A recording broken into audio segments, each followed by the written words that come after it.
Everyone, welcome to learn with Shefali. तो आज हम क्लास 10th मैथमेटिक्स का सीबीएसई का sample paper for the session 2022-23 का हम सॉल्व करने वाले हैं। ये सैम्पल पेपर सीबीएसई की जो ऐप है उस पर अवेलेबल है, ठीक है।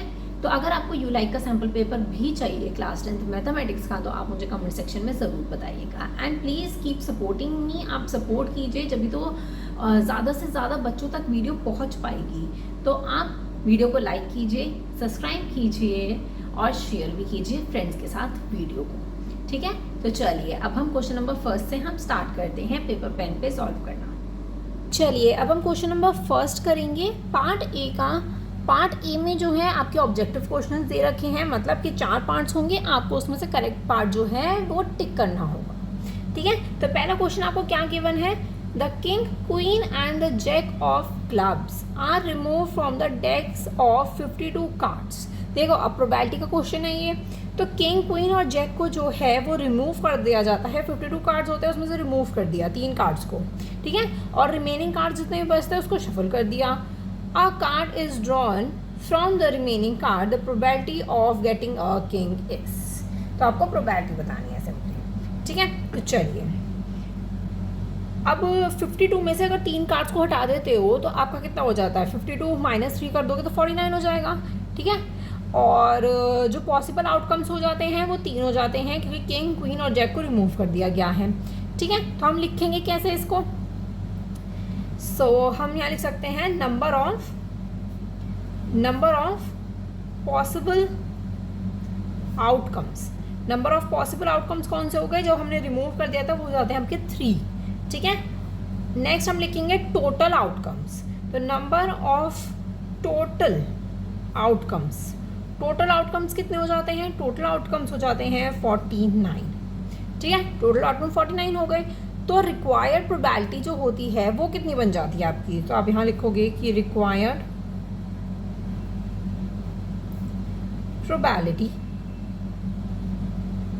इज इक्वल्स टू 3/49, 3/49 ये आपकी प्रोबेबिलिटी बन जाती है। तो ऑप्शन देखो कौन सा करेक्ट हो जाता है, इसमें से सी ऑप्शन आपका करेक्ट हो जाता है, जो कि है 3/49।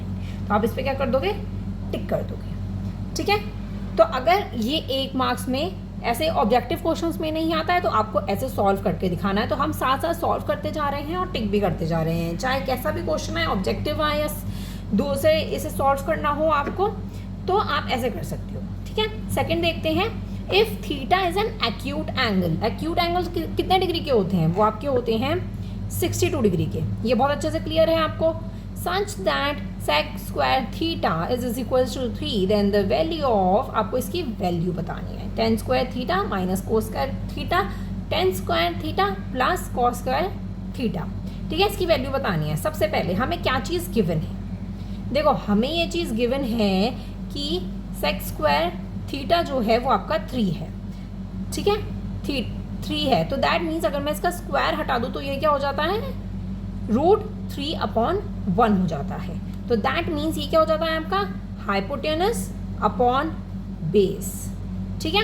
ये बहुत अच्छे से क्लियर है, आपने ऐसे क्वेश्चन पहले भी सॉल्व कर रखे हैं जब आपने चैप्टर पढ़ा होगा, ठीक है। तो ये चीज़ हमें गिवन हो गई है, स्क्वायर मैंने इसका हटा दिया है। आगे देखते हैं, अब मैं इसके अंदर यूज़ करूँगी पाइथागोरस थ्योरम। क्या यूज़ करने वाले हैं, पाइथागोरस थ्योरम का यूज़ करेंगे। तो हम यहाँ पे लिखेंगे बाय पाइथागोरस थ्योरम, ठीक है, उसका हम यूज़ करेंगे। तो पाइथागोरस थ्योरम क्या होती है, हाइपोटेनस का square is equals to base का स्क्वायर पर प्लस परपेंडिकुलर, ठीक है, प्लस परपेंडिकुलर का स्क्वायर, ये होता है हाइपोटेनस क्या है आपका √3 का square is equals to base आपका हो जाता है 1 का स्क्वायर, और परपेंडिकुलर हमें फाइंड आउट करना है, ठीक है। तो आप ऐसे लिख दोगे। चलिए तो √3 का क्या हो जाएगा स्क्वायर, तो 3 हो जाएगा, is equals to 1 plus perpendicular, ठीक है जी।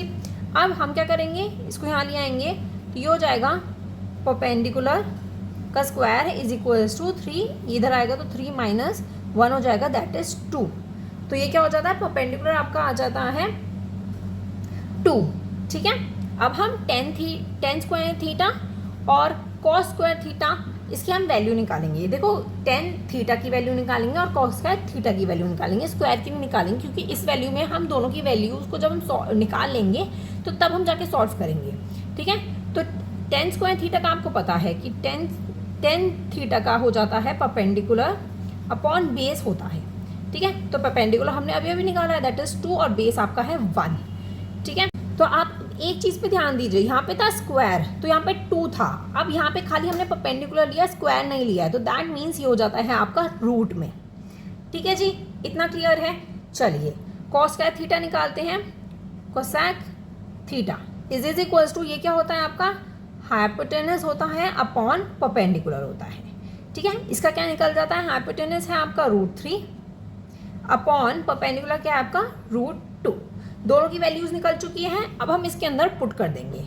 तो चलिए हम यहाँ पे पुट कर देते हैं, यहाँ पे पुट करती हूँ। सबसे पहले हमारा टेन स्क्वायर थीटा, तो टेन स्क्वायर थीटा हमारा निकला है √2। 1 की कोई वैल्यू नहीं होती तो 1 लगाने की हमें ज़रूरत नहीं है, तो सिंपली क्या हो जाएगा √2 का स्क्वायर, क्योंकि हमें टेन स्क्वायर थीटा की बना है, हमने क्या निकाला है, टेन थीटा निकाला है।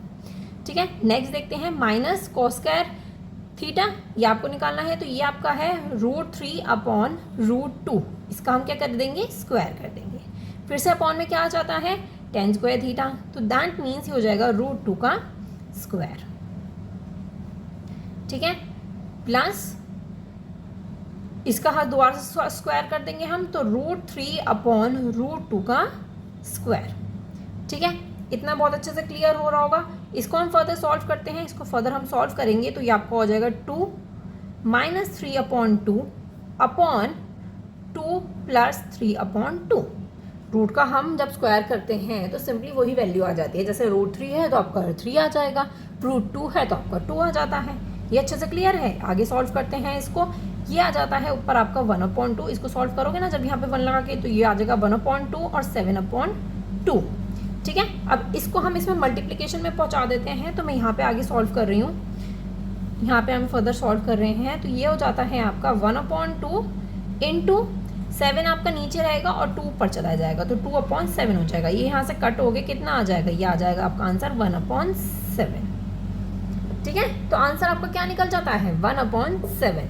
तो ऑप्शंस में देख सकते हैं, ए ऑप्शन जो है वो आपका क्या है, करेक्ट है। ठीक है, इतना क्लियर है। जब आपको ये सॉल्व करना होता है तो जो सेक स्क्वायर थीटा हमें गिवन है उसका हाइपोटेनस अपॉन बेस निकालेंगे, उससे हम परपेंडिकुलर निकाल लेंगे। परपेंडिकुलर निकल जाएगा तो इन दोनों की वैल्यू निकाल के हम इसमें इस वैल्यू में इसको हम पुट कर देंगे, तो आपका आंसर बहुत ईजिली सॉल्व हो जाएगा।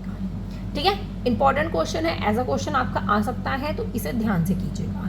ठीक है, प्रोबेबिलिटी के क्वेश्चन बहुत इजी होते हैं, तो वो आपको बहुत अच्छे से आने चाहिए। प्रोबेबिलिटी का चैप्टर जो है, कंसेप्ट जो अच्छे से क्लियर होना चाहिए। चलिए अब हम थर्ड क्वेश्चन पे चलते हैं। चलिए क्वेश्चन नंबर 3 है हमारा, the sum of S of first and even natural number is given by the relation S is equals to n + 1। If the sum is 420 then the value of n। Simple question है ये, तो बहुत ही ज़्यादा n की value आपको find out करनी है। देखो इसको कैसे सॉल्व करोगे आप, हमें क्या गिवन है, n + 1 इज इक्वल्स टू 420 है इसका सम।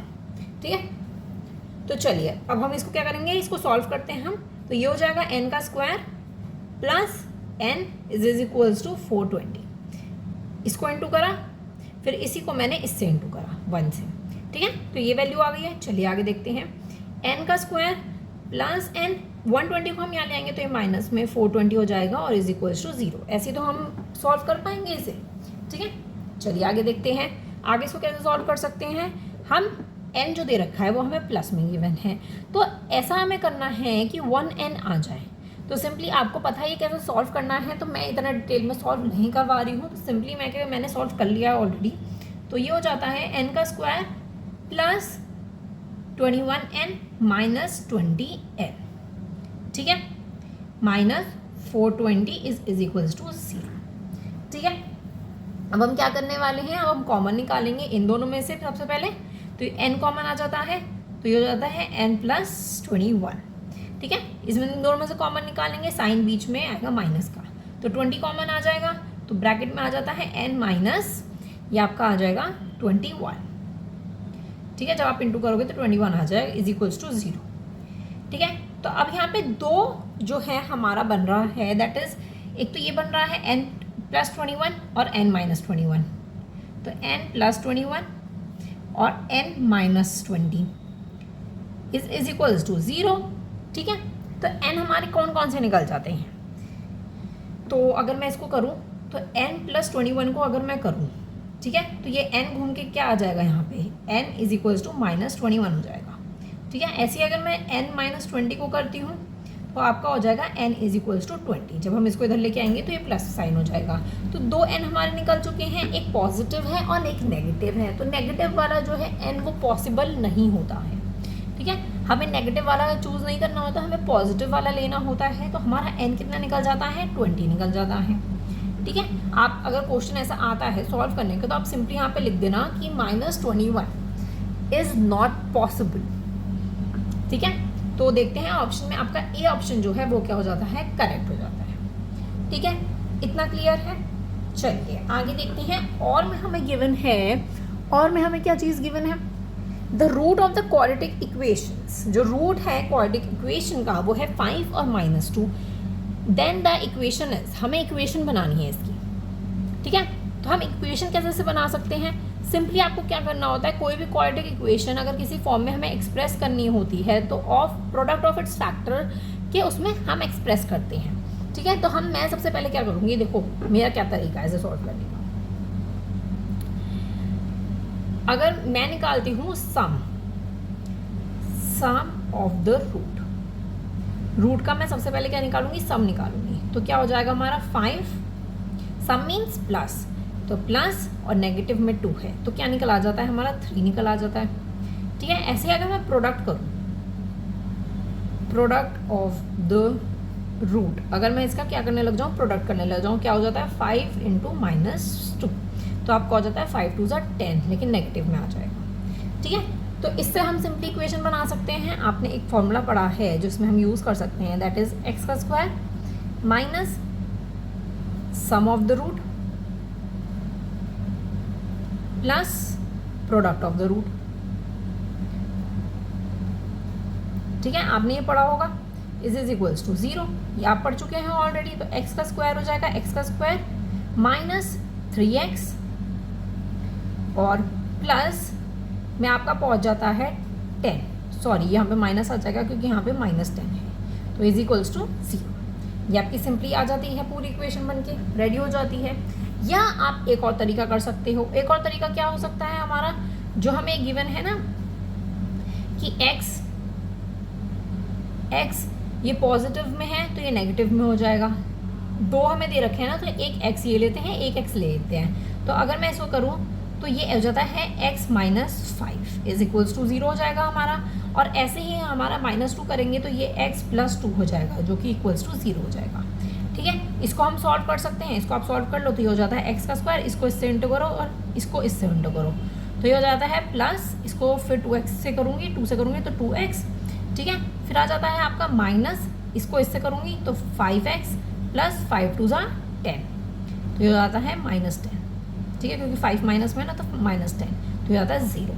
ठीक है, इसको हम आगे सॉल्व करते हैं तो 2x में से 5x माइनस करेंगे तो 3x आ जाएगा। तो x का स्क्वायर माइनस 3x, क्योंकि ये हमें पॉजिटिव में दे रखा है बड़ा वाला, तो -10 है ये आपका इज इक्वल्स टू 0। ठीक है, आप ऐसे भी इसको सॉल्व कर सकते हो। ये एक सेकंड मेथड है। सिंपली अगर आपको ऑब्जेक्टिव में जल्दी जल्दी सॉल्व करना हो तो आप ऐसे भी सॉल्व कर सकते हो। ठीक है, मैंने आपको दो तरीके बताए हैं, एक तो ये वाला तरीका है और एक ये वाला तरीका है। ठीक है जी, देखते हैं इसमें से कौन सा बैठता है हमारा। x का स्क्वायर माइनस, इसमें प्लस का साइन नहीं है, दोनों में नेगेटिव का साइन है। देखते हैं आगे, तो इन दोनों में नेगेटिव का साइन है, इन दोनों में प्लस का है, इसमें एक प्लस माइनस का है। तो आपका बी ऑप्शन जो है वो क्या हो जाता है, करेक्ट हो जाता है। ठीक है, इतना क्लियर है। चलिए, जो मैंने बोला था कि वो प्रोडक्ट फॉर्म में हम एक्सप्रेस करते हैं, तो इसका क्या किया है, बीच में इंटू ही तो आ गया, ये प्रोडक्ट फॉर्म में तो हमने किया है। तो वही चीज़ मैंने आपको बताई है। आप दोनों तरीके से कर सकते हो, ये वाला भी और ये वाला भी, दोनों ही आसान है। ठीक है जी, चलिए अब हम नेक्स्ट क्वेश्चन पे चलते हैं।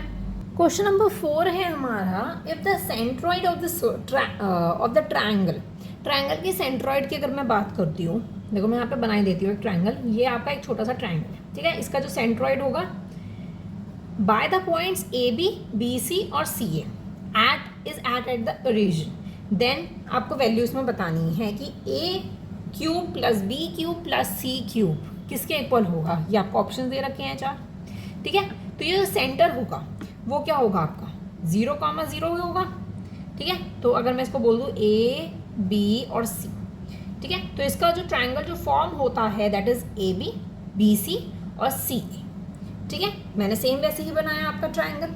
चलिए इसको अगर हम सॉल्व करना चाहें तो आप कैसे सॉल्व कर सकते हो। तो आपको दिख रहा है कि 3 साइड्स हैं, तो दैट मीन्स इसका बन जाता है कि a plus B plus C upon 3 is equals to 0। ये आपका इक्वेशन बन जाती है। लेकिन आपने एक आइडेंटिटी पढ़ी है, एक आइडेंटिटी आपने पढ़ी है ना, किसकी आइडेंटिटी पढ़ी है, 3 cube plus B cube plus C cube is equals to किसके इक्वल होगा। ये आपने एक आइडेंटिटी पढ़ी है। अगर आपने अच्छे से आइडेंटिटीज पढ़ी होंगी तो आप इसका आंसर बहुत ही आसानी से दे सकते हो। आपको आगे इसमें इतना दिमाग लगाने की ज़रूरत ही नहीं पड़ेगी, ठीक है। तो दैट मीन्स इसका हो जाता है कि 3 आपको दे रखे हैं, 3 साइड दे रखी, तो 3ABC हो जाता है, ठीक है। 3ABC इसका आंसर आ जाता है। देखो आइडेंटिटीज़ पढ़ना बहुत ही ज़्यादा इंपॉर्टेंट है, तो अच्छे से आइडेंटिटीज़ को अच्छे से याद कर लेना, ठीक है। आइडेंटिटीज़ अगर आपने अच्छे से याद करी है तो आपको ये चीज़ बहुत अच्छे से क्लियर हो जाएगी, ज़्यादा आपको डीप में घुसने की ज़रूरत ही नहीं पड़ेगी कि इसका क्या हो सकता है। तो सिंपली इसका आंसर दिख रहा है आपको C, ठीक है। C ऑप्शन इसका करेक्ट हो जाता है। नेक्स्ट देखते हैं 5th, the multiplicative inverse of 0। अगर आप 0 का इनवर्स करते हो या आप बोल सकते हो दैट मल्टीप्लाई कर रहे हो आप किसी नंबर से। अगर आप किसी नंबर से मल्टीप्लाई करते हो तो आपका कुछ आता ही नहीं है ना, तो आपका हो जाएगा कि डू नॉट एग्जिस्ट हो जाएगा। क्यों हो जाएगा, because we can't multiply any number by it to get 1 आने। अगर हमें 1 चाहिए तो आप 0 से अगर किसी भी नंबर को इंटू करोगे तो आपका 1 नहीं आएगा, ठीक है। 0 इंटू कोई भी नंबर करते हो तो आपका 0 ही आता है। तो दैट मीन्स मल्टीप्लिकेटिव मल्टीप्लाई करना डू नॉट एग्जिस्ट, ठीक है, डज नॉट एग्जिस्ट। तो आपका क्या हो जाता है, ऑप्शन सी ऑप्शन करेक्ट हो जाता है। 0 इंटू 1 करोगे तो भी आपका 0 आएगा, 0 इंटू 10 करोगे तो भी आपका 0 आएगा। हमेशा आंसर 0 ही होगा, कुछ भी 1 2 3 कुछ नहीं आ पाएगा, ठीक है। तो इसमें बोला गया है कि डू नॉट एग्जिस्ट, तो ये ऑप्शन आपका क्या हो जाता है, करेक्ट हो जाता है, ठीक है। कितने आसान है देखो। नेक्स्ट देखते हैं, ये भी बहुत ही ज़्यादा आसान है। A system of linear equation is said to be consistent. तो जिस लीनियर इक्वेशन का जो सिस्टम है वो बोलता है कि वो कंसिस्टेंट है, तो दैट मीन्स उसके अगर वो कंसिस्टेंट है तो उसके कितने सॉल्यूशंस होंगे आपको ये बताना है। 2 सॉल्यूशंस होंगे, 1 और मैनी सॉल्यूशंस होंगे, या कोई भी सॉल्यूशन नहीं होगा, या एग्जैक्टली सिर्फ एक ही सॉल्यूशन होगा। तो ये आपको बताना है। देखो इसमें 2 चीज़ें आ जाती है, एक तो कंसिस्टेंट वाली आ जाती है और एक इनकंसिस्टेंट वाली आ जाती है, ठीक है। एक इनकंसिस्टेंट वाली आ जाती है। अब कंसिस्टेंट में क्या होता है, कंसिस्टेंट में होता है कि इन्फिनिटी नंबर ऑफ सॉल्यूशन हो जाते हैं और वो डिपेंडेंट हो जाता है क्योंकि सेम लाइन पे जो है ग्राफ जो है इक्वेशंस को रिप्रेजेंट कर रहा होता है सेम लाइन पर। तो बिल्कुल ही बहुत ही सारे इन्फिनिटी नंबर ऑफ सॉल्यूशंस हो जाते हैं कंसिस्टेंट में, ठीक है। और इनकंसिस्टेंसी में क्या होता है, इनकंसिस्टेंट में ये होता है कि कोई भी सॉल्यूशन नहीं निकलता है क्योंकि कोई भी लाइन जो होती है वो इंटरसेक्ट कर ही नहीं पाती है, या तो वो पैरेलल आएगी या तो उसका कोई सॉल्यूशन ही नहीं होगा। तो ये दोनों चीज़ आपको याद रखनी है। अगर इसकी जगह इनकंसिस्टेंट आपसे पूछा गया तो आपको लिखना है कि नो सॉल्यूशन पे टिक करना है, जैसे आप सी पे इस पर टिक कर सकते हो। लेकिन इसमें कंसिस्टेंट पूछा गया है तो आप 1 और मैनी सॉल्यूशन पे करोगे क्योंकि इन्फिनिटी नंबर ऑफ बोला गया है, ना ही 2 बोला गया, ना ही 1 बोला गया, ना ही नो सॉल्यूशन बोला गया। तो सिंपली आपका क्या ऑप्शन हो जाता है, बी करेक्ट ऑप्शन हो जाता है, ठीक है। तो आपको ये कंसेप्ट याद रखना है। ये पूछा जा सकता है कि कंसिस्टेंट अगर आता है तो that means infinity number of solutions होंगे, अगर इनकंसिस्टेंट होता है तो लाइन पैरेलल होगी या फिर नो सॉल्यूशन होगा, कोई सॉल्यूशन नहीं होगा, कोई लाइन इंटरसेक्ट नहीं करेगी, कुछ नहीं होगा, ठीक है जी। इतना क्लियर है। 6th क्वेश्चन बहुत अच्छे से क्लियर हो गया है। चलिए अब हम 7th कर लेते हैं। ये मैंने गलती से लिख दिया है तो इसको इग्नोर कीजिएगा। क्वेश्चन देखते हैं, if the product of the root of the equation. अब हमें क्या दे रखी है, कि इक्वेशन दे रखी है तो आपको के की वैल्यू बतानी है कि के की क्या वैल्यू हो सकती है, ठीक है। ये आपको के दिख रहा है, इसमें आपको के की वैल्यू इसमें बतानी है। तो चलिए आप इसको कैसे सॉल्व कर सकते हो इस इक्वेशन को, चलिए वो भी हम देख लेते हैं। सबसे पहले हम इस 10 को इधर लेके आएंगे तो इज इक्वल्स टू 0 हम कर देंगे सबसे पहले, ठीक है। तो चलिए सबसे पहले मैं कर देती हूँ। तो x² - 3x प्लस के इज इक्वल्स टू 10। ठीक है, तो एक्स का स्क्वायर माइनस 3x प्लस के, इधर को आगे माइनस हो जाएगा 10 इज इक्वल्स टू 0। ये हमारी इक्वेशन बन जाती है। ठीक है, तो जो प्रोडक्ट है, प्रोडक्ट ऑफ द रूट, इसका रूट का जो प्रोडक्ट है वो क्या है हमारा c है। तो ये किस इक्वेशन में हो जाती है हमारी ax plus bx plus c is equals to 0। ठीक है, तो ये c अपॉन a के फॉर्म में हो जाती है, ये जो है प्रोडक्ट हमारा। तो इसमें a क्या है हमारा, a बताओ इस इक्वेशन के अकॉर्डिंग, a हो जाता है हमारा -1, सॉरी +1, माइनस में नहीं है ना, प्लस में है। और b हमारा हो जाता है, b क्या हो जाता है हमारा -3 हो जाता है। और c क्या हो जाता है हमारा k -10 हो जाता है। तो दैट मीन्स जो k -10 है आपका, वो प्रोडक्ट क्या हो जाता है c अपॉन a हो जाता है। ठीक है, इतना क्लियर है। चलिए अगर मैं इसको सॉल्व करती हूँ k -10 अपॉन a, जो हम प्रोडक्ट निकालेंगे, प्रोडक्ट ऑफ द रूट पूछा गया ना, तो प्रोडक्ट ऑफ द रूट क्या है हमारा, मैं यहाँ पे लिख देती हूँ प्रोडक्ट ऑफ द रूट क्या है हमारा c अपॉन a। c क्या है हमारा k -10 अपॉन a क्या है हमारा 1। ठीक है, इसको आगे फर्दर हम सॉल्व करते हैं। Is equals to product of the root हमें -2 गिवन है, तो मैं यहाँ लिख देती हूँ -2। ठीक है, चलिए इसको सॉल्व कर लेते हैं। वन यू वैल्यू नहीं होती तो सिंपली आपको सॉल्व कर देना है। तो k इज इक्वल्स टू, यहाँ पे माइनस में 2 है तो यहाँ पे आगे क्या हो जाएगा, या तो k को 10 को इधर ले आओ। ठीक है, तो मैं ऐसा करती हूँ, देखो मैं यहाँ पे सबसे पहले लिख देती हूँ, यहाँ पे k -10 इज इक्वल्स टू -2। ऐसे आपको क्लियरली समझ आएगा, ऐसा कन्फ्यूजन है कि इधर इसको इधर लेकर आओ या इसको इधर लेकर आओ, एक ही बात है। तो चलिए देखते हैं, k इज इक्वल्स टू -2 और यहाँ पे आके 10 क्या हो जाएगा, प्लस में हो जाएगा। तो k की वैल्यू क्या आ जाती है आपकी 8। तो k की वैल्यू आपको फाइंड आउट करनी थी, तो सिंपली ए ऑप्शन नहीं है आपका, क्योंकि -8 दिख रहा है यहाँ पे, तो डी ऑप्शन जो है वो आपका करेक्ट हो जाता है, जो कि है ऑप्शन नंबर डी।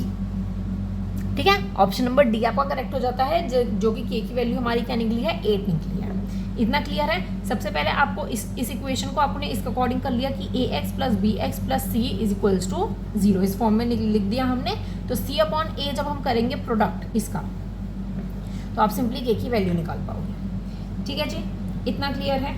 चलिए नेक्स्ट क्वेश्चन हम देख लेते हैं। और में हमें दे रखा है 7 का, if x is a and y is b is the solution of the equation x minus y is equals to 2 and x plus y is equals to 4, then आपको a और b की वैल्यू बतानी है simple. ठीक है, तो जो कि x और y के b इक्वल है, तो सबसे पहले क्या करना होगा, आपको इन दोनों को कट करना होगा। देखो x minus Y is equals to 2 और x plus Y is equals to 4। Negative y और पॉजिटिव y कट जाता है हमारा, तो क्या बच गया हमारा, तो ये बच जाता है 2x इज इक्वल्स टू, इन दोनों को आप प्लस करोगे तो क्या हो जाएगा आपका हो जाएगा 6। ठीक है, तो x is equals to 6 upon 2 हो जाएगा। तो x की वैल्यू क्या निकल आ जाती है आपकी 3 आ जाती है। ठीक है, x की वैल्यू 3 हो गई। तो अब हम क्या करेंगे, इस 3 को हम किस में पुट करेंगे, फर्स्ट इक्वेशन में पुट करेंगे। फर्स्ट वाली कौन सी है, ये वाली, ये फर्स्ट है और ये सेकेंड है। ये वाला बहुत ही क्वेश्चन आसान है, कुछ नहीं करना आपको, ए और बी की वैल्यू फाइंड आउट करनी है। तो अब मैं यहाँ पे क्या लिख सकती हूँ कि putting the value in first equation. ठीक है, इसमें पुट कर देंगे तो x minus Y is equals to 2। X की वैल्यू ऑलरेडी निकल चुकी है, y की निकल जाएगी हमारी, तो चलिए निकालते हैं। तो ये हो जाता है 3 minus Y is equals to 2। ठीक है, तो minus Y is equals to 3 minus 2 हो जाएगा, 3 इधर में आके नेगेटिव हो जाएगा, तो minus Y is equals to क्या हो जाता है 1 हो जाता है आपका। ठीक है, तो अब x की वैल्यू हमारी निकल चुकी है और y की वैल्यू हमारी निकल चुकी है। तो हम यहाँ पे लिख सकते हैं कि x is equals to a, that means 3 हो जाता है हमारा। y is equals to b is equals to y कितना निकल जाता है हमारा 1। ठीक है, इतना क्लियर हो गया है आपको। चलिए ऑप्शन देख लेते हैं कौन सा हमारा करेक्ट है। ए जो है वो हमारा 3 है और बी है हमारा 1, तो सी ऑप्शन जो है वो क्या हो जाता है आपका करेक्ट हो जाता है। तो मैं सी पर टिक कर दूंगी कि सी ऑप्शन आपका क्या हो गया, करेक्ट हो गया। ठीक है जी, क्वेश्चन नंबर 8 देखो, ये सर्कल चैप्टर का है, बहुत ही ज़्यादा इंपॉर्टेंट है। देखते हैं हम क्या बोला गया है इसमें। In the given figure P Q is the chord, P Q, ये एक कॉर्ड है सर्कल का, और ये जो पी टी है ये एक टेंजेंट है एट पी पर। ठीक है, हमें क्या चीज़ गिवन है कि Q P T, that is Q P T, ये वाला जो है हमें 60 दे रखा है, ये वाला जो है हमें क्या दे रखा है, 60 दे रखा है। हमें पी आर क्यू, हमें इसकी वैल्यू फाइंड आउट करनी है, मतलब ये किसके इक्वल होगा, हमें ये चीज़ बतानी है इसके अंदर। तो हमने एक थ्योरम पढ़ी थी, क्या पढ़ी थी, angle subtended by an arc at a center is double the angle by subtended by it on the remaining part of the circle। देखो आपने ये थ्योरम पढ़ी थी तो आपको बहुत अच्छे से क्लियर हो गया होगा कि क्यू आर पी जो है वो हाफ होगा किसके, पी ओ क्यू के, इसके हाफ आप लिख दोगे तो आंसर आ जाएगा। तो मेनली आपको क्या नहीं सॉल्व करना है, क्या निकालना है इसके अंदर, एंगल पी ओ क्यू, ये वाला एंगल आपको फाइंड आउट करना होगा। अगर ये वाला निकल जाता है तो दैट मीन्स आप बोल सकते हो कि ये इसके इक्वल है। ठीक है, इस वाली थ्योरम के अकॉर्डिंग। तो चलिए हम कैसे निकाल सकते हैं। अब सबसे पहले आपको क्या चीज़ पता है कि ओ पी जो है वो परपेंडिकुलर है किसके, पी टी के परपेंडिकुलर है। तो परपेंडिकुलर है तो दैट मीन्स ये क्या हो जाता है आपका 90 डिग्री हो जाता है, ओ पी टी आपका 90 डिग्री हो जाएगा। तो हम यहाँ पे लिखेंगे कैसे कि since O P is perpendicular to P T का परपेंडिकुलर है, then angle O P T is equals to 90 degree. ठीक है, 90 डिग्री होगा तो दैट मीन्स आप क्या कर सकते हो, एंगल ओ पी क्यू, ये वाला angle plus Q P T, ये वाला angle is equals to 90 degree, because ये पूरा आपका क्या आ रहा है, ये पूरा एंगल जो आ रहा है ये आपका 90 डिग्री आ रहा है। तो हम इसको फाइंड आउट कर लेते हैं इसको। तो मैं यहाँ कैसे लिखूंगी कि angle O P Q plus angle Q P T is equals to 90 degree. ठीक है, अब हमारा ओ पी टी हमें पता है 90 डिग्री है। ठीक है, और ये हमें गिवन है कि क्यू पी टी जो है ये आपका क्या है, 60 डिग्री है। तो हमें ये वाला मिल जाएगा हमारा ओ पी क्यू मिल जाएगा हमारा इज इक्वल्स टू 90 डिग्री। तो एंगल ओ पी क्यू कितना हो जाता है, 90 माइनस 60 करोगे तो आपका आ जाएगा 30 डिग्री। तो ये आपका कितना हो जाता है, 30 डिग्री मिल जाता है हमें। चलो ये तो हमारा फाइंड आउट हो चुका है। अब आप ये चीज़ देखो, अगर ओ पी क्यू ये आपका 30 है तो एंगल ओ क्यू पी ये भी आपका 30 होगा, बिकॉज आप लिख सकते हो यहाँ पे कि angle opposite to radii, radii के ओपोजिट एंगल्स हैं ये। ठीक है, तो मैं यहाँ क्या लिख सकती हूँ कि angle O P Q is equals to angle O Q P is equals to 30 degree. Reason, angle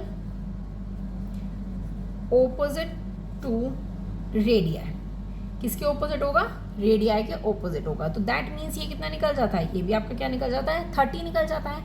ये वाले दोनों एंगल्स फाइंड आउट हो चुके हैं ऑलरेडी। तो अब हमें क्या करना है, angle O P O Q ये वाला एंगल फाइंड आउट करना है। तो ये भी हम निकाल लेते हैं जब ये वाले दोनों हमारे निकल चुके हैं। तो angle P O Q is equals to, angle sum property का हम इसके अंदर यूज करेंगे तो 180 डिग्री होगा। तो 30 प्लस 30 इस और प्लस ये वाला angle P O Q is equals to 180 degree. तो सिंपली क्या करना है आपको, 180 डिग्री में से माइनस 60 कर दो, 30 प्लस 30 60 हो जाएगा। तो एंगल ओ पी क्यू निकल आ जाएगा आपका, तो ये हो जाता है 120 डिग्री। ठीक है, तीनों एंगल्स हमने फाइंड आउट कर लिए, ये हो जाता है आपका 120 डिग्री। ठीक है, अब सिंपली माइनर आर्क और मेजर आर्क आपने पढ़ा होगा ये सर्कल चैप्टर में। माइनर आर्क क्या हो गया, सिंपली यही हो गया कि माइनर आर्क ये हो जाता है कि पी ओ क्यू हो जाती है आपकी 120 डिग्री। और अगर मैं मेजर आर्क की बात करती हूँ तो दैट मीन्स 360 में से माइनस हो जाएगा 120, तो आपकी क्या निकल आएगी, मेजर आर्क निकल आएगी। ठीक है, तो मैं यहाँ पे लिख देती हूँ, कैसे लिखेंगे हम, माइनर आर्क ये हो जाता है आपका 120, sorry angle O P O Q आपका हो जाता है 120। और अगर मैं मेजर आर्क की बात करूँ, मेजर आर्क की अगर मैं बात करती हूँ तो ये आपका हो जाता है 360 में से माइनस कर दो 120, तो आपका हो जाएगा 240। ठीक है, अब हम क्या करेंगे, जो मैंने आपको थ्योरम बताई थी, थ्योरम क्या थी हमारी, थ्योरम देख लेते हैं हम सबसे पहले। मैं लिखना स्टार्ट कर देती हूँ। यह है थ्योरम हमारी, that is angle subtended bye an arc at centre is double, या आप याद कर लीजिए, double the angle subtended bye it on remaining part of the circle। ठीक है, remaining part of the circle पे आ जाता है हमारा। ठीक है, इसको आगे हम देख लेते हैं। तो ये आपका क्या हो जाता है, तो दैट मीन्स हमें क्या फाइंड आउट करना था, क्यू आर पी। तो angle Q R P is equals to half of P O Q. Angle P O Q के हाफ हो जाता है। ठीक है, तो दैट मीन्स हाफ, और ये कितना हमारा निकला था, मेजर आर्क लेंगे दैट इज 240 इंटू 240, तो ये आपका हो जाता है 120। तो सिंपली आपका क्या आंसर निकल आ जाता है, 120 ही आपका निकलता है। ठीक है, इतना क्लियर है।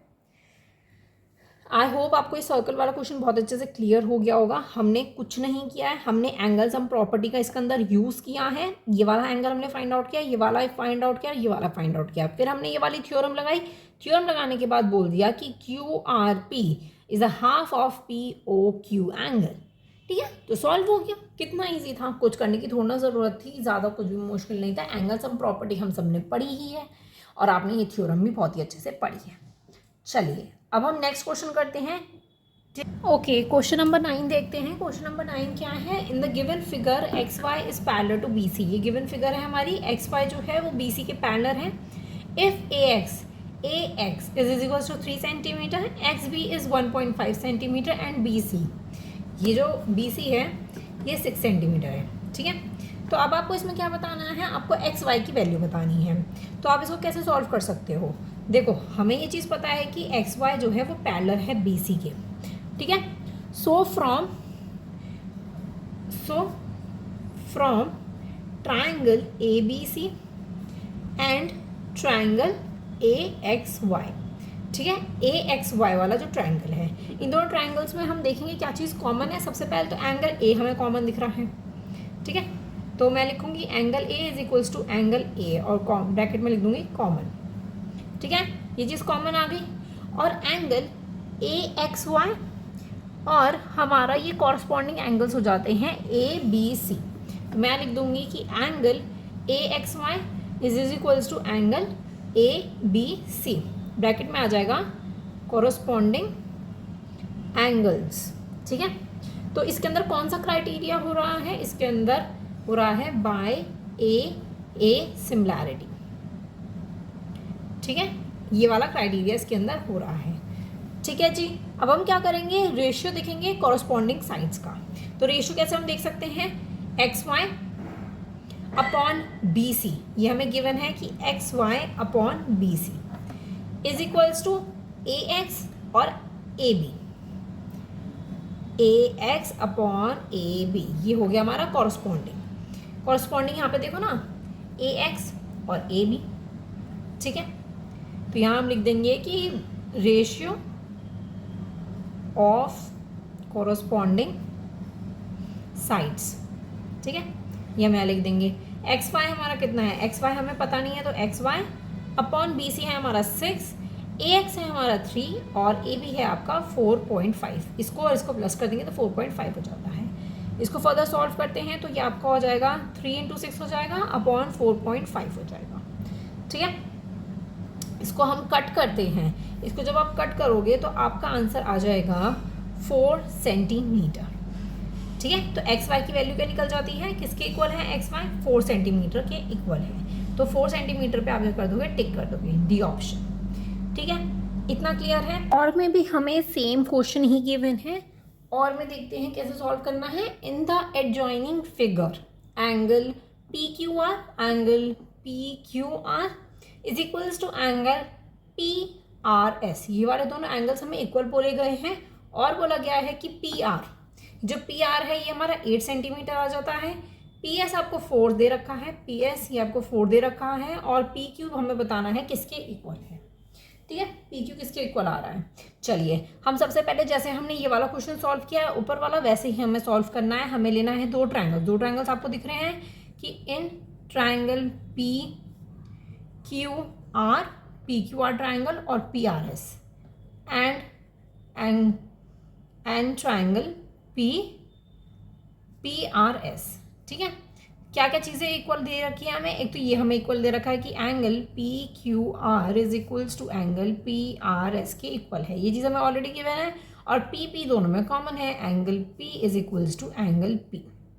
ठीक है, कॉमन, और ऊपर आप लिख सकते हो कि गिवन। ठीक है, तो ये कौन सा क्राइटेरिया फुलफिल कर रहा है, एंगल सिमिलैरिटी। ठीक है, ये हमें बता रहा है। ठीक है जी, हमने इन दोनों को एक इक्वल कर दिया है ए से, तो हम रेशियो ऑफ कॉरस्पॉन्डिंग साइड ही वही चीज़ हम यूज़ करने वाले हैं। ठीक है, तो कौन कौन सा हो जाता है हमारा, P S and P R. ठीक है, कॉरस्पॉन्डिंग साइड्स हैं P R upon P Q. ठीक है, तो देखते हैं पी एस अपॉन हमें लेना है पी आर, और हमारा हो जाता है P are upon P Q. ठीक है, तो पी एस देखते हैं कितना है हमारा 4, पी आर है हमारा 8 is equals to P R 8 upon P Q हमें फाइंड आउट करना है इसमें। ठीक है, पी आर हमें फाइंड आउट करना है। चलिए इसको सॉल्व कर लेते हैं हम। तो ये हो जाता है हमारा P Q is equals to 8 into 8 upon 4। तो हम इसको सॉल्व कर लेंगे, 4 को 2 से कट कर देंगे, 2 8 जा 16 सेंटीमीटर। ठीक है जी, आंसर देखते हैं 16 सेंटीमीटर गिवन है। हाँ जी गिवन है, तो ए ऑप्शन जो है वो हमारा क्या हो जाता है, करेक्ट हो जाता है। तो ऐसा क्वेश्चन जो है एग्जाम में आ सकता है। ठीक है, 10th क्वेश्चन है हमारा, the graph of y plus 2 is equals to 0 is a line. ये हमें ग्राफ अगर मैं बनाती हूँ, देखो ग्राफ बनाते हैं y plus 2 is equals to 0 का। ठीक है, तो हमें इसके अंदर ये 4 ऑप्शन गिवन है, हमें बताना है। सबसे पहले मैं ग्राफ बना लेती हूँ। तो ये है आपका x और ये है हमारा y। ठीक है, तो इस पे पॉजिटिव नंबर्स हैं और इस पे नेगेटिव नंबर्स हैं, तो ये 1 और -1। ठीक है, तो अगर मैं बात करूँ y इज इक्वल्स टू आपका ये 2 जो प्लस में है वो माइनस में चला जाएगा, तो ये -2 हो जाएगा। तो y पे हमारा ये हमारा y है और ये हो जाता है हमारा -2। तो ये लाइन कहाँ बनती है, यहाँ बनती है। ठीक है, तो ये इक्वेशन बन जाती है y plus 2 is equals to 0। ठीक है, इतना क्लियर हो गया है। तो ये लाइन हमारी ऐसे बन रही है। तो अब देखते हैं कि कौन सा ऑप्शन हमारा करेक्ट हो जाता है। Making an intercept of -2 on the Y axis, गलत है हमारा। नेक्स्ट देखते हैं, parallel to the Y axis at the distance of 2 units to the left of the Y axis. Next देखते हैं, making an intercept of -2 on the X axis, ये तो बिल्कुल ही गलत है, सी वाला। पैरेलल टू एक्स एक्सिस, ये देखो ये इसके पैरेलल है जो मैंने बनाया है, पैरेलल है eight the distance of 2 units, 2 units का ही डिफरेंस है, बिलो द एक्स एक्सिस और एक्स एक्सिस के नीचे है। तो दैट मीन्स आपका डी ऑप्शन क्या हो जाता है, करेक्ट हो जाता है। नेक्स्ट देख लेते हैं हम, नेक्स्ट क्वेश्चन क्या है, the area of 2 similar triangles are, 2 similar triangles हैं, दोनों के एरिया हमें गिवन है। If the meridian of the first triangle is 12.1 centimetre, then the corresponding medium of the other triangle आपको बताना है। देखो हमें ये चीज़ पता है कि ratio of area of 2 similar triangle is equal to ratio of the square of the meridian. हमें स्क्वायर कर देना है मेरिडियन का और रेशियो कर देना है एरिया ऑफ सिमिलर ट्राइंगल्स का। ठीक है, तो मैं ये चीज़ यहाँ पे लिख देती हूँ, आपको क्लियर रहेगा कि ratio of area of 2 similar triangles is equals to the ratio of square of the meridian। ठीक है, ये चीज़ अच्छे से गिवन है। तो दैट मीन्स क्या बन जाता है हमारा, एरिया ऑफ फर्स्ट ट्राइंगल और area of second triangle is equals to meridian first और मेरिडियन सेकेंड, इसका स्क्वायर। ठीक है, इसको फर्दर हम यहाँ पे सॉल्व कर लेते हैं। ठीक है, हम यहाँ सॉल्व करेंगे इसको। तो हमें एरिया दोनों का गिवन है, क्या क्या गिवन है, 121 121 upon 64 is equals to meridian हमें गिवन ए का गिवन है दैट इज 12.1 अपॉन मेरिडियन 2 हमें गिवन नहीं है, तो ये इसका स्क्वायर कर देते हैं हम। इसका स्क्वायर कर दिया तो इसको फर्दर हम सॉल्व कर सकते हैं। तो मैं मेरिडियन 2 को यहाँ लिख देती हूँ। मेरिडियन का स्क्वायर इज इक्वल्स टू 12.1 का स्क्वायर इंटू 64 हो जाएगा, क्रॉस मल्टीप्लीकेशन अपॉन 121। ठीक है, तो मेरिडियन में जो स्क्वायर गिवन है वो यहाँ पे रूट में आ जाएगा, तो दैट मीन्स 121 का स्क्वायर इंटू 64 अपॉन 121। इसको आप सॉल्व करोगे तो ये आपका आ जाएगा 11 अपॉन 10 इंटू 8। ठीक है, ये चीज़ आ जाएगी इसके अंदर। तो जब इसको सॉल्व कर दोगे तो आपका आंसर आ जाएगा 8.8 सेंटीमीटर। ठीक है जी, इतना क्लियर है। तो इसके ऑप्शंस में आप देख सकते हो ये आपको 8.8 दे रखा है, दैट मीन्स बी ऑप्शन आपका क्या हो जाता है, करेक्ट हो जाता है। ठीक है जी, इतना क्लियर है। चलिए अब हम देख लेते हैं 12th क्वेश्चन। 12th क्वेश्चन है हमारा प्रोबेबिलिटी वाला, तो प्रोबेबिलिटी का हम देख लेते हैं। One card is drawn at random from the well shuffled decks of 52 cards. What is the probability of getting a 6? 6 लेने के लिए प्रोबेबिलिटी क्या होगी? देखो टोटल नंबर ऑफ कार्ड आपको 52 दे रखे हैं और नंबर ऑफ 6 की अगर मैं बात करूँ, 6 की बात करती हूँ मैं, तो 13 के कार्ड्स होते हैं। ठीक है, तो दैट मीन्स अगर मैं 13 के कार्ड बोलूँ, 13 और 13 इसको प्लस करो, ये आ जाएगा आपका 52। तो 52 हो जाएगा, तो दैट मीन्स कितने बार आ रहा है, यूज़ हो रहा है आपका 6, 4 टाइम्स आएगा आपका 6। ठीक है, तो आप कैसे ये लिखोगे इसके अंदर, टोटल नंबर ऑफ कार्ड्स कितने हैं आपके, 52। फिर आ जाता है number of 6 is equals to 4। Probability of getting 6 that is 4 upon 52। इसको कट करोगे तो 1 अपॉन 13 आ जाएगा आपका, तो आपका आ जाता है 1 अपॉन 13। क्योंकि क्यों आया है, देखो कैसे हुआ है, ये 6 आ रहा है आपका 4 टाइम्स, 13 के होते हैं। ठीक है, तो इसमें 6 कितनी बार आएगा, 4 टाइम्स आएगा, तो दैट्स वाई 4 अपॉन 52 हो जाएगा। इसको काटोगे तो 1 अपॉन 13 आंसर आ जाएगा आपका। ठीक है, इतना क्लियर है। देखो ये जो ऑब्जेक्टिव क्वेश्चंस है ये तो बहुत ही ज़्यादा इजी होने वाले हैं। ठीक है, पार्ट बी भी हम इसका जल्दी ही करेंगे। इसमें अभी और भी हमारे पार्ट ए में क्वेश्चंस बाकी हैं, वो हम पार्ट सेकंड में करेंगे। ठीक है, पार्ट सेकंड आएगा, ये पार्ट फर्स्ट था वीडियो का। आई होप आपको बहुत अच्छे से ये 12 क्वेश्चन बहुत अच्छे से क्लियर हो गए होंगे। ठीक है, and all the best for your exam. Video पसंद आई हो तो लाइक ज़रूर कर दीजिएगा और मुझे एक बार कमेंट सेक्शन में बता दीजिएगा कि आपको यूलाइक का सैम्पल पेपर चाहिए या नहीं चाहिए। ठीक है, कमेंट्स में ज़रूर बताइएगा। टेलीग्राम, इंस्टाग्राम और फेसबुक पेज पे फॉलो करना मत भूलिएगा। मिलते हैं नेक्स्ट वीडियो में। Thank you so much for watching. Bye bye.